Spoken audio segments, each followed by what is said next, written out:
अमर शहीद हेमू कलाणी के बलिदानों को किया गया याद। बलिदान दिवस पर याद आए हेमू कलाणी, युवाओं ने ली देश सेवा की शपथ। आपको बता दें कि रीवा में भारतीय सिंधु सभा युवा शाखा पूज्य सिंधी सेंट्रल पंचायत रीवा एवं युवा सिंधी समाज के तत्वाधान में स्वागत भवन चौराहे के समीप हेमू कलाणी चौक स्थित हेमू कलाणी प्रतिमा स्थल पर विशेष कार्यक्रम का आयोजन किया गया। आज़ादी के आंदोलन में अपना सर्वस्व कुर्बान करने वाले हेमू कलाणी का बलिदान दिवस आज शनिवार को देश भर में श्रद्धा के साथ मनाया जा रहा है। रीवा में भी हेमू कलाणी चौक में भी इस उपलक्ष्य में कार्यक्रम आयोजित हुए, जहां पूज्य सिंधी सेंट्रल पंचायत रीवा के अध्यक्ष दादा प्रहलाद सिंह ने हेमू कलाणी के दिखाए रास्ते पर चलने का संकल्प लेते हुए देश के प्रति समर्पित भाव से काम करने की शपथ ली। भारतीय सिंधु सभा युवा शाखा ने प्रतिभा स्थल पर विशेष समारोह का आयोजन किया। इस अवसर पर भारतीय सिंधु सभा के प्रदेश महामंत्री महेश ठारवानी ने हेमू कलाणी के जीवन चरित्र पर प्रकाश भी डाला। भारतीय सिंधु सभा रीवा हेमू कलाणी बलिदान दिवस के कार्यक्रम की जानकारी भारतीय सिंधु सभा युवा शाखा के प्रदेश सचिव नरेश काली के द्वारा दी गई। इस दौरान सिंधु समाज के कई पदाधिकारी एवं अन्य गणमान्य नागरिक उपस्थित रहे। जब आज़ादी का आंदोलन पूरे देश में चला तो हमारे सिंध अखंड भारत के हमारे सिंध प्रांत में भी आज़ादी का आंदोलन चला और वहाँ भी युवा आज़ादी की मांग करने लगे। और उसी तारतम्य में बलूचिस्तान में आज़ादी के आंदोलन को कुचलने के लिए, बगावत को कुचलने के लिए एक ट्रेन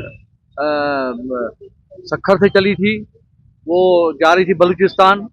और वहाँ पर जो आंदोलन था उनको कुचलने के लिए पूरी मिलिट्री अंग्रेजों की फोर्स थी पूरी इसमें। तो जब हेमू कलाणी को और उनके साथियों को पता चला कि इस तरीके से अंग्रेजों की फौज ट्रेन में जा रही है तो उसको वहां न पहुंचे, उस तारतम्य में उन्होंने सक्खर से थोड़ा सा 20-25 किलोमीटर आगे उन्होंने फिश प्लेट निकालने का तय किया। वो अपने साथियों के साथ रात के टाइम में फिश प्लेट निकालने के लिए गए, साथ में 3 साथी और भी थे।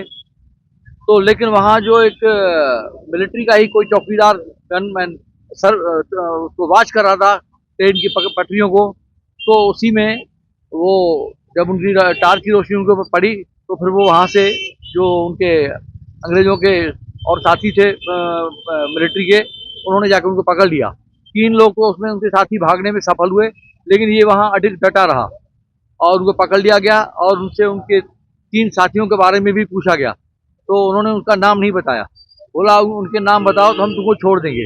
बोला नहीं, मैं नाम नहीं बताऊंगा। तो वहाँ पर उनको जिला जज कोर्ट में आजीवन कैद की सजा हुई।